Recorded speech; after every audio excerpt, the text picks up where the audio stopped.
amongst you during this auspicious convention of SACCO leaders. I accept the invitation with humility to make a keynote address to these congregants and by extension to the larger cooperative movement, fraternity. Let me from the outset congratulate you for organizing such a forum and for so far targeting the leadership of SACCOs. This edition being the 6th of the gatherings, it comes at a time when the country is experiencing a number of challenges, key among them being the coronavirus, COVID-19. These must have obviously inspired you while crafting the theme for this assembly. The pandemic visited our country a year ago.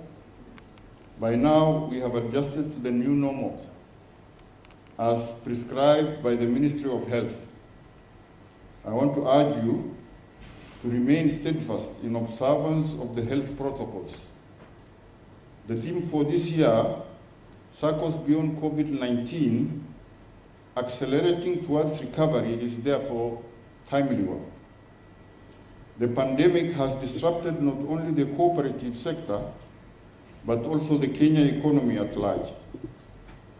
The convention will therefore expose the participant to the cumulative effect of pandemic on the SACCO subsector and further highlight sectoral recommendations and mitigation strategies that will accelerate SACCOs towards recovery. Mr. Chairman, I'm informed that this SACCO Leaders Convention brings together SACCO board members, SACCO delegates, chief executive officers, senior SACCO managers, SACCO business partners, government and county executives, legislators, and corporates to discuss issues affecting the sector for growth and sustainability. The top team of SACCOs gathered here will thus provide the direction needed to reignite the fire that is badly needed in the subsector to take it to the next level. I give my assurance of support from the legislative arm of government to this cause of ensuring a vibrant and beneficial subsector. Ladies and gentlemen, I am aware that the SDC is responsible for cooperative policy, legislation and regulation, promoting good corporate governance, giving guidance on cooperative financing, investment and marketing, and providing cooperatives audit services. The legislature is committed to assist the State Department of Cooperatives realize its mandate of overseeing the growth and development of the cooperative sector in the country through enactment of the necessary enabling laws. The legislation thereof is intended for the good of the movement to thrive in conducive environment that is enabled by the ministerial department. I call upon you to do your part in ensuring good governance is above board in the sector. The movement is supposed to play an important role in wealth creation, food security, and employment generation, and hence participate in poverty alleviation. But I know this is being performed by a small fraction of the over 24,000 registered cooperative societies countrywide. It is a challenge I put to you to ensure all of these 24,000 cooperative societies are active.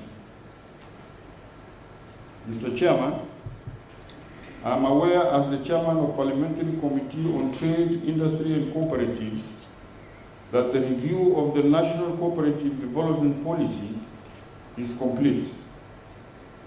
I met the State Department sometime late last year when they made some presentations to my committee.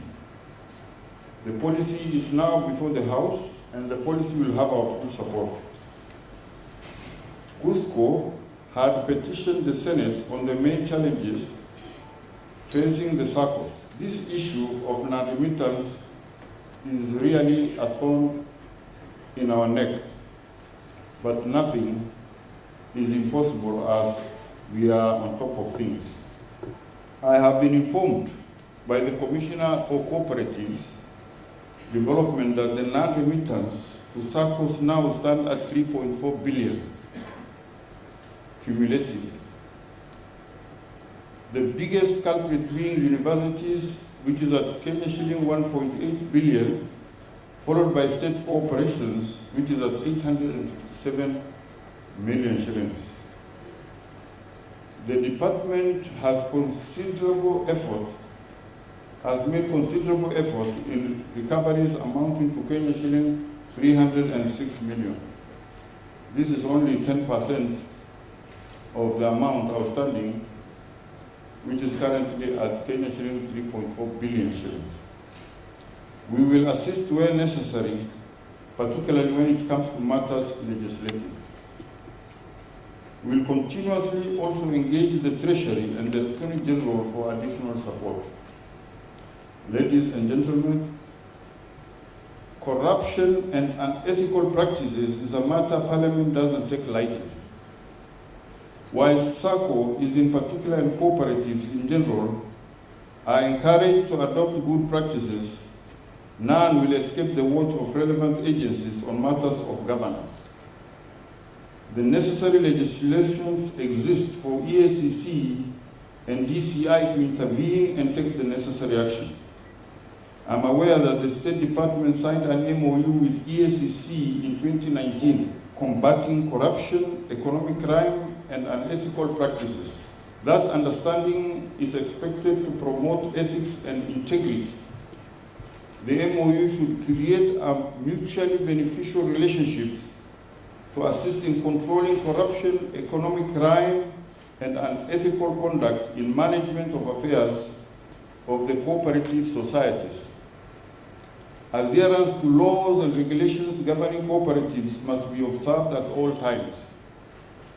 It is of utmost importance to exhibit honesty and trust as leaders of cooperative organizations. Dear cooperators, in conclusion, let me thank all those present for availing themselves. The SACCO leadership in attendance must continue to offer their loyalty, support, and confidence to their union. It is only then that sustenance and growth of cooperative societies will be guaranteed. I wish to underscore the importance of prudent leadership in the management of your SACCOs, which is equally critical. Thank you all, and may God bless you.